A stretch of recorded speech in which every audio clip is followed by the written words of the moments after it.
Welcome back to another episode of A Therapist, a Buddhist, and You, where we explore collective solutions to health and wellness. Zoll, my friendly co-host, they are listening, and we're now, this being released in November, and what a time for gratitude, right? And we've got plenty of listeners that turn in weekly. I see you. I know what towns you're in and what states and countries you're in, and we have plenty of regulars. So if you want to say thanks to us, and especially if you're in some Apple platform, we'd really appreciate it. And thanks so much if you not only rate us, but leave a comment. That would mean so much to us because that would help potentially get to more listeners. And like we say, a collective solution to health and wellness, and we want to reach as much people as possible. So as humble as I can ask, like, subscribe. And if you're on Apple, you have the ability to comment. Spend 30 seconds a minute while you're listening even. We'd really appreciate that. How does that sound, though? Yeah, sounds good. Thank you all for the support. And this keeps us going. It's been a very meaningful, fun thing. We're coming up on a year of doing this podcast, and it's been a fun journey for us. And it's been touching. It's been a really meaningful way for us to help people, some ways that we know and a lot of ways that we don't hear, but the ones that we do hear from, whether it's locally or regionally, it still kind of baffles and boggles my mind and fills my cup up with gratitude that we can help people find a collective solution to health and wellness. Yeah. Thank you all. Yeah. Just a quick note too. I don't know if this is a stretch, but I started seeing effect in my life after starting this podcast. I started living life more mindfully and intentionally because I want to be useful. And then everything that I see in my daily life, I want to bring it back here, and then vice versa, so it's been really cool because this is a channel, a portal for me to kind of share my experience and then, listen to you, Luke, as well, and then make it as real as possible because this is not like a theoretical course or like but I want to make it as real as possible. Yeah. I don't think people would listen if they didn't feel the same way, right? And I don't think we'd be doing this if we didn't feel that we did this with intentionality and meaning and practice what we preach, right? On that note. So today, on that note, today we're diving into one of life's most profound journeys, parenting. The old adage, grant me the serenity to accept the things I cannot change, the courage to change the things I can, and the wisdom to know the difference rings especially true when raising children. I'd like to emphasize that even though I'm a parent, the stories, lessons, and experience we're about to explore extend far beyond the realm of parenting. So as a parent, I've certainly found that these universal themes, life lessons, and personal growth insights have enriched my own journey and offered me a deeper understanding human dynamics, decision-making, and self-improvement. So whether you're a parent or not, we encourage you to join us in this exploration because the wisdom and experiences we're about to uncover are relevant and meaningful to all of us, regardless of our parental status. In this episode, we'll be discussing the wisdom to know when to let our children make their own mistakes, how we learn from them, and when to intervene and teach. This is a topic that parents grapple with daily, and our goal is to provide you with insights and perspectives from both the therapist and the Theravada Buddhist point of view. And I'm comfortable saying I am not an expert in this topic, so me neither. Out of all the topics we've done, this might scare me the most. I guess that's the fun part of this, Fun for Zoll. I'd use a different word. Our last episode was on fear. I don't know if I have excessive fear, but it's there. So, this is, we bring you in this conversation because, like I said, whether it's with parenting or decision making or interpersonal relationships with friends and families and coworkers and bosses and parents, there's this dynamic of when do we, when don't we, how do we help, how do we support, when do we take a step back? And that can certainly affect our well-being, can it? Mm-hmm. So let's dive in, shall we? Yeah, sounds good. Thanks for agreeing to do this topic despite your resistance. Yeah.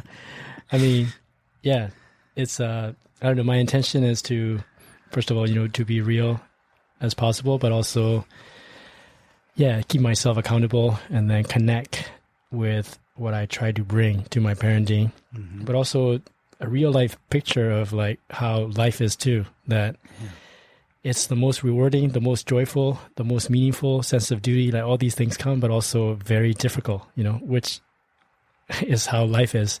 So I think this is like a really model picture of how things are, joy and difficulties. And I've said this before, that sometimes I feel parenting is a job that just so happens to change every 1 to 2 years with that rewarding, with that connection. So yeah, here's my first question, Zal, when it comes to this topic. How do we balance allowing our children to make their own mistakes with the need to guide them and protect them? I mean, there's books written about this. There's people that have expertise on this. And it's a question that, we can grapple with daily as a parent. How do we balance allowing our children, no matter what the age is, to make their own mistakes with finding that need to guide and protect them? Yeah, that's a great question, and also very intuition related, because it's a human connection, and especially if it's blood related connection. I mean, I wanted to bring this up because it's really related to one's own personal, spiritual, or personal development, whatever journey that you're on. It is expressed in this relationship, which is good news to me, because whenever I find it difficult to deal with them, the more motivation to work on myself, which is also a full circle, because I'm not at a point where I can learn about these things like real time. It's always in reflection. We learn about these things, and I try to have a sit down with my kids too afterwards in reflection. And also I try to bring mindfulness too. If there's like a period that I'm spending time with them, where's the point where it gets to that level of frustration, or where's the point where it gets to that joyful, meaningful, and then kind of reflecting on that has been most useful. Are you referring to your frustration and joy, or your children's frustrations and joy? Probably both. Yeah. They overlap. They intersect. Yeah. Part of my mind, I often try to help people see the practical, and part of that is recognizing age-appropriate independence and risk-taking. And I think a lot of our repeat listeners know we have younger children. I have a 2 and 4-year-old, and your children are 5 and 3. 5 and 3. So we've got that young age, and certainly our challenges are much different from people with adolescents and teenagers and adult children. But there are certainly parallels and patterns and what our role is as family members, and looking outside of children, bosses and friendships and relationships, how much do we do? And right now, my kids everything's a science experiment. Everything in this world is to experience something. So whether it's jumping in a puddle to see what happens and it gives me joy, or do I go, oh, I'm muddy now, to, oh, I want to squeeze the toothpaste out. And I know as a parent that, oh, you're going to squeeze all of the toothpaste out. But my 4-year-old says, let me do it, because she needs to experience autonomy and independence. And where is my patience, tolerance, compassion, understanding for what my role is at that moment as a parent, or a burnt out, I just took my hat off from work, to, hey, how do I be present with my child, all going on at one singular time? And I'm not conscious about everything I just said in that moment. And sometimes I go, I am tired, and let me do it so you can go to bed so I can have a break. And sometimes I'm present as a father, and I get to go, you squeeze that toothpaste out, and you laugh and go, oops, does it go back in the toothpaste? Well, isn't that a metaphor for life? No, sometimes it doesn't. Yeah, it is difficult. I also think about, there's that concept of equanimity in our Buddhist tradition.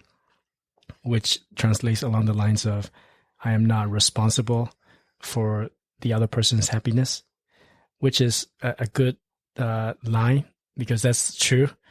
But when it comes to parenting, though, I cannot be indifferent to my kids. I have a sense of duty, a sense of responsibility, which to me is passing down what was given to me from my parents, which is also a good challenge to kind of take an inventory in a way of like, oh, why am I reacting this way? Why am I this way? Which goes back to the family of origin. But that what prompted me to think about that wisdom to know the difference, that there is a sense of, in my Buddhist world, in my Buddhist universe, the reason why they were born in this world, in this time era, to these parents, it comes from the previous actions that they have taken. So they have their own karma for them to get here, and I have no control over it. But at the same time, I have my own karma as a father, where I need to do my best so that I create better karma, which also have positive influence on them. So like that's a defining line, because, this is not like an addiction related, but like we get pleasure out of the sacrifice, the love, and it can be very joyful. But at the same time, being able to separate that with that, okay, this is me intervening and they're learning, we're connecting, very bonding, but also use this as a reference to when I need to step away, Yeah. And I'll piggyback off of you. And like I said, I am not an expert in the parenting world. I don't even think even though I've been in the field of addiction and behavioral and experiential therapy and group work for well over a decade, I still don't consider myself an expert. I just think it doesn't sit right. I'm certainly not an expert as a parent. But to your point, that I'm not responsible for their happiness, but what am I responsible for? So I will provide some information of experts that are out there. And I want to talk about briefly the 4 S's of attachment. So this is associated with Dr. Dan Siegel. He's a famous psychiatry and child's development, and Dr. Mary Hartzell. And they introduced these 4 S's in their book, Parenting from the Inside Out. So they explain how nurturing and responsive caregiving can promote secure attachment in children and contribute to their emotional well-being. We talk a lot about emotional well-being in this episode, in this podcast. So I want to break down the 4 S's, and we'll see how it relates to whether it's you as a parent, but look at yourself in terms of your upbringing when you were a child. And did you feel you got these 4 S's in a healthy way from your upbringing, whether it's from your parents, the people that raised you, your environment, to go, how did this affect my attachment, but also how I think, feel, act, behaviors, okay? So whether it's you as a parent or you as a child yourself, all right? Mm-hmm. The first S, we're going to go over 4 of them, security. So providing a secure environment and an emotional support for our children, I feel is vital as a parent. In the intro, we highlighted the importance of wisdom and knowing when to let children make mistakes and learn and on their own versus when to intervene, right? So when this wisdom is essential for creating a secure attachment, that if my child feels secure to, whether it's run outside, jump in a puddle, be around me and my family, if they feel that level of security and safety, I want them to feel that with me. Mm-hmm. If they feel secure, they're more likely to explore, learn, develop confidence. If they don't feel safe and secure, what happens? Well, they can go inwards. It's not safe to experiment. It's not safe to jump in that puddle. It's not safe to explore my world and what is the cause and effect. And if I'm not secure to do so, then I am hindered. It's not okay to do that. So I kind of doubled up. I'm going to give this the second one, safe. Safety is a fundamental need for children.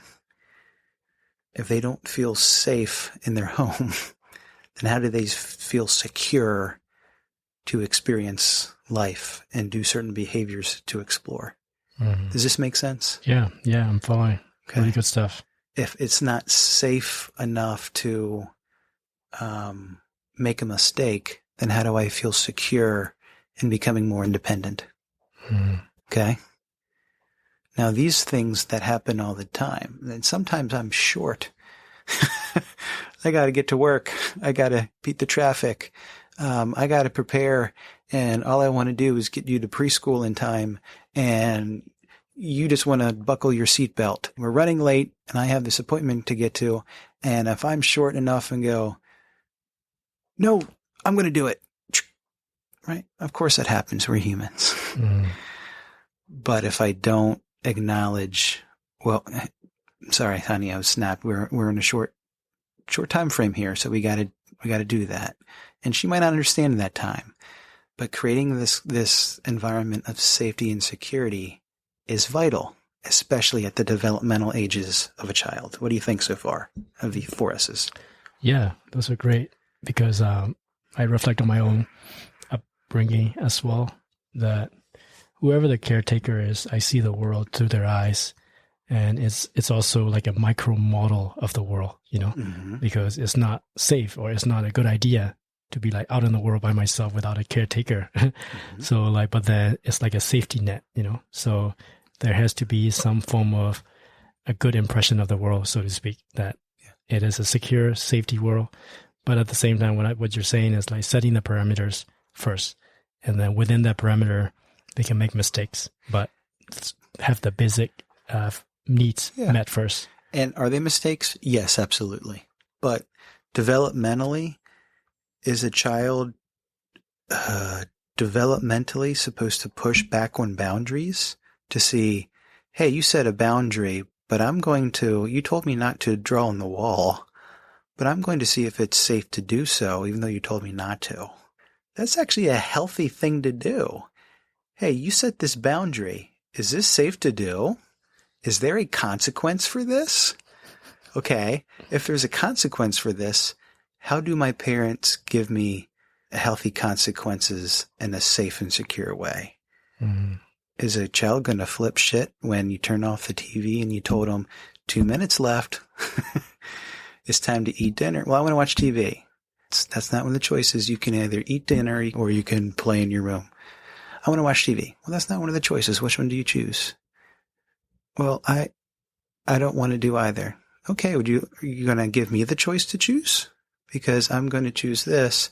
And then the boundaries are, okay, I have enough autonomy to choose. If I choose to go in the room, okay, that's fine. But that means you go to bed hungry and nothing till bedtime snack. And if they do that once, what's going to happen? They're going to be hungry. Now, I should do a disclaimer. There's this one form of parenting, okay? I'm not a parent expert, but there's a lot of children nowadays that just eat French fries, pizza, and chicken nuggets. So if they've got, well, I don't want to eat this, I don't want to eat that. Okay, I get chicken nuggets every time. Then why explore a different food? I get what I want. If they go to bed hungry 2 or 3 nights in a row, they're not going to go starving. They're going to have breakfast. I give my children a nighttime snack. And sometimes it was the barrier of, I'm still hungry. Well, honey, you chose your food, but you didn't eat it at all. That's why we tell you at dinner time to make sure you have enough to eat. Okay, so they eat the nighttime snack, and eventually after 3 or 4 times of not being as full as she wants to do, guess what she does now? She eats enough dinner to get her to the nighttime snack, and then she's not hungry. But she also doesn't act for chicken nuggets and pizza every night, because here are the 2 choices that you can have. Well, I don't want that. Well, here are the 2 choices. That's the consequence. What are your thoughts on that parenting style? I'm not a parenting expert. Yeah, but very, very descriptive. And what comes to mind is about the feeling, the connection, right? Like human beings, no matter how old you are, we're always looking for that connection. And that connection comes from the feeling of feeling understood. So that's also that wisdom to know the difference too, that I cannot assume them from my logic because we think differently. Yes. You don't see that. So like there's a room for me to put myself in their shoes, but at the same time, not to their level, like being a child with them, that maintain that balance that, because, for us, on a day-to-day life, like I'm in my own head, I look at the world the way I see it, but I got to bring some kind of mindfulness with them because sometimes I'm just amazed and very inspired too, how curious they are, questions for everything. And then life is so exciting. And I got to pay attention to that and then relate to them to like how they see the world. So like, that's what I meant by like intuition, that there can be theories, there can be experts saying stuff, but like if I'm fully present in the moment, my children, although it's hard to do because two of them at the same time and they're talking at the same time, but like when I really pay attention to being present, then like they understand me and I understand them. And that's where that real learning and the bonding happens when there is a mutual understanding. And that's the third S of the four. You've got security, safety, and the third S, which you even said the word seen. Seeing, acknowledging my child's emotions, experience, and efforts are crucial for that building a strong parent-child bond. So when I gave my oldest daughter a choice between two foods and she chose not to eat the one she had, the consequence was you don't get to eat anything until the nighttime snack because this is the time for dinner. And then she was upset by that. Now I could downplay that. When I have a 2-year-old, she has temper tantrums and 2-year-old fits. If I ignore majority of her temper tantrums, what am I saying to her? That you should be able to emotionally regulate, and because that part of the brain isn't developed, you should know how to do that. So I am not seeing you. I'm not acknowledging you what you're going through. I believe as a parent, I get to teach her and acknowledge what she's thinking and feeling and allowing her to express and identify what she's actually going through. So I can see, which reinforces her sense of self-worth and importance, that I'm not downplaying her temper tantrum. I may do that 25% of the time because I'm a parent. I'm human. But I have to see her with where she's at. Which brings to the fourth S. Secure attachment leads to safety, security, seen, and the last one is soothed. Meaning when a child's in distress, I get to help them navigate their emotions. She does not have the brain development to know how to emotionally regulate her emotions. Not most, I'm exaggerating. A lot of people out in the world do not know how to emotionally regulate their emotions. Why do I think a 1, 2, 3, 4, 5-year-old is good at it? But because I'm short. Because I need to get in the car and take her to preschool. Because I don't always have the compassion and tolerance and go, okay, where's the wisdom to allow her to explore that? And where's the wisdom to help take control? So helping a child help soothe themselves. What's another way to say that? Give them healthy coping skills. What are you feeling, honey? What's the emotion? What are you feeling? I'm angry. Oh, that's such a good thing for a child to say. She knows she's angry and frustrated. I don't like to be angry and frustrated, so I try to, my character defects or my defense mechanisms kick in through older age, right? What do you want to do with that anger, honey? So she can't scream all around the house, but she can scream outside or in her room. It's a safe place for her to scream. And she can scream as much as she wants, whether it's in the pillow, in the room, it's up to her. But at her age, she knows when mommy and daddy are talking and she wants attention. And then I say, 1 second, honey, that mommy and daddy are talking. Well, she's angry. Well, the boundary is you need to scream in your room or outside. That takes practice, right? It takes some boundaries. But that relates a healthy attachment with the bonding pattern. She can be upset with us and it still be okay. She's still safe. She's still secure. She's seen. Right?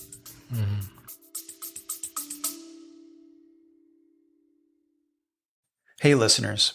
We've got something extraordinary to share. A chance to reshape your journey no matter where you are. You're familiar with Zalmal's insights on our podcast, but there's more. Through the Recovery Collective, he offers life, mindfulness, recovery coaching, and meditation groups guiding you toward a fulfilled and mindful existence, no matter your location. Zal's journey from a Burmese Buddhist novice to a skilled practitioner equips him with timeless wisdom and contemporary strategies. Whether you're navigating life's shifts, seeking clarity, or pursuing self-awareness, Zal's coaching serves as a compass guiding you toward success. The best part? Zal's approach centers on your growth and empowerment. He equips you with tools to tap into your inner strengths for continuous evolution no matter where you are. Ready to take that next step in your personal growth journey? Connect with Zal Mall and the Recovery Collective at 240-813-8135 from anywhere in the world. Investigating in your journey reaps immeasurable rewards. Let Zal Mall guide you toward resilience, clarity, and empowerment no matter where life finds you. Now, let's transition back into our conversation. Stay tuned, stay curious, and keep your journey growing.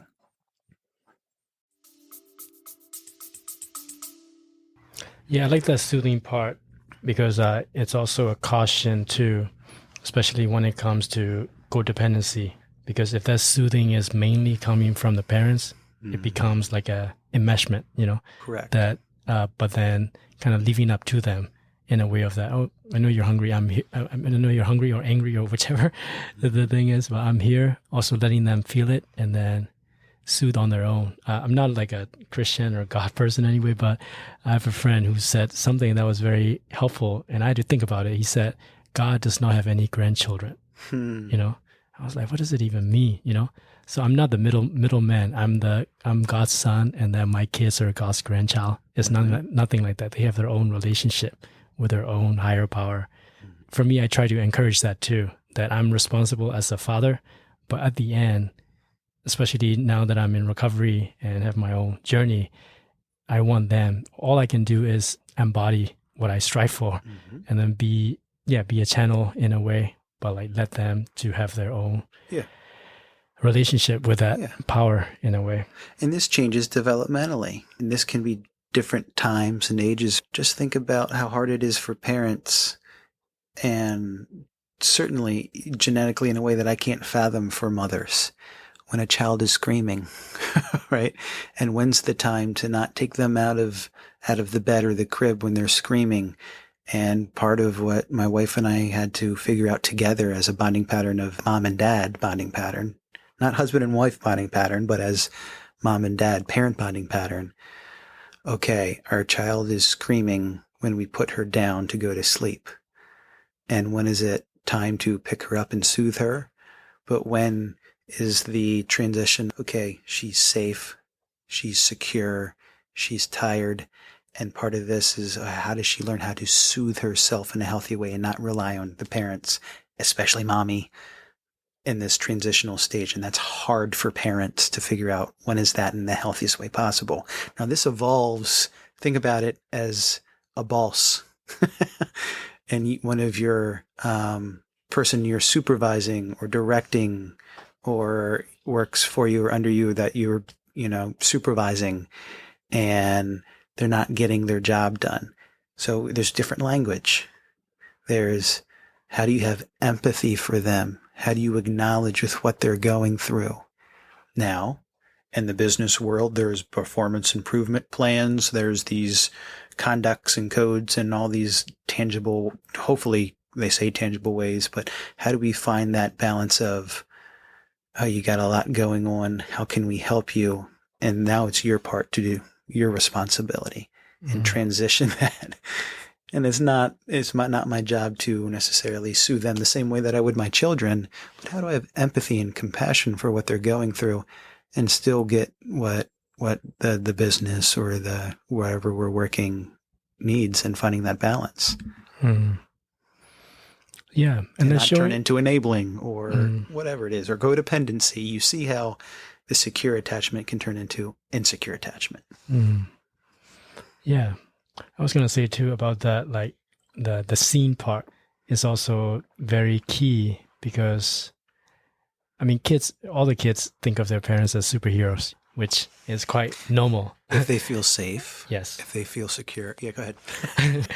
No, but like, I mean, almost maybe it can get to that point of like idealization. But I think that the key aspect that I want to have been practicing is also the human part of me, that the scene part is that, we're figuring it out together. Almost. I mean, I'm a father, and then I know certain things compared to them. But at the same time, like that's what I do when we reflect together, that there is that sense of curiosity. Sometimes, it will be in the dark. We get out of the car and I look at the stars with her, and it's the same awe that, I don't know how these things happen. And there's that sense of connection when we approach it that way. All that to say that, like, there are certain things that I do know, but there are also certain things that we're in this journey together kind of feeling. This is life. There is that sense of connection through those lenses sometimes helps me to connect deeper. Mm-hmm. Yeah, well said. Well said. I think we're talking, there's the power of conversation. How do I engage meaningful conversations, whatever age, whether it's our children, whether it's our family members, our coworkers, or who we're supervising? A lot of times I do open-ended questions to encourage them to think about the choices and their potential, whether it's consequences or it's the power of conversation as an empowering thing as opposed to a punitive thing. There's this book from Adele Faber, I believe. It's How to Talk So Kids Will Listen, and Listen So Kids Will Talk. I'll say it again. The book is How to Talk So Kids Will Listen, and Listen So Kids Will Talk. And that's the power of conversation. And part of what I'm hearing from you is just that. It's how do I be present and allow the ability to allow that conversation to happen, to have them be seen, to understand with what's going on, to help them with something that's not developed, the decision-making part of the brain. So the prefrontal cortex is the decision-making part of the brain, and it's responsible for higher order cognitive functioning and emotional regulation. Well, this part of the brain that's responsible for emotional regulation isn't developed yet. So I get to be present and help soothe them and help them make decisions. And sometimes it's just a life experiment. Oh, I didn't want my daughter made a project the other day and the sticker ripped. Well, you could imagine like our pet died. I could have left that off, or I could be present with where she's at and help her make a decision. Well, what can we do? Oh no, I can empathize. What do we do now? And this happens just developmentally with any age. Yeah, again, it goes back to that connection. This is also what I have been kind of hinting at and trying to strive for is the Buddhist principle of the human condition, which is applicable to the world, but it's also applicable to parenting too. There is less of a separation, if at all, is more of a connection. Because I've had some conversations with my mother when I was growing up, but I could not relate to. But looking back, it's just simply the fact that she used to be a child and I used to be a child. So there is that, because sometimes parents, or as a child, I thought of like, oh, they're adults. They don't know what I'm going through, as if they've never been young, But when there is that sense of connection through that, oh yeah, they know they've gone through this. And the more there is commonalities between the two, the more connection and the more meaningful conversations. And then being vulnerable too, which is a very powerful tool for parenting, which I did not see much in my upbringing, but there is that sense of, I've gone through what you're going through. And then that sense of, because, that's also what kids are looking for too, that sense of belonging and the connection, feeling understood. Mm-hmm. I have two very different kids in terms of learning styles. My 4-year-old is very autonomous and independent. Let me do it. And will want to try it herself over and over before she either gets frustrated or says, show me. And my youngest, who has some special needs, that she is observant. She has something and might do it once, but if she is completely okay with seeing me, showing her, and then doing. So it's easy for me to go, oh, well, I'd love both of my kids to have the patience and I can show them, and then they do. Well, guess what?